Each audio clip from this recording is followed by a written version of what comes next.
V tem kratkem videoposnetku si bomo pogledali, kdaj uporabimo morske alge za paradižnik.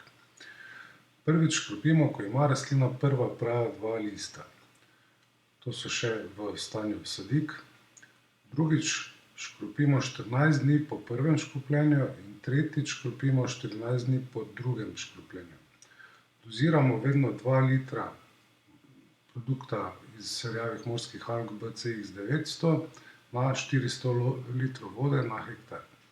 Seveda, večina nas bo uporabljalo za vrt, torej paradižnik, ki ga imamo na vrtu, in pogledate lahko točno tabelo, kako dozirati za 10 litrov, 5 litrov in tako dalje na povezavi morske alge za paradižnik, ki jo najdete v opisu videoposnetka. Tam boste našli še navodila, kako tretirati sadike pri presajanju.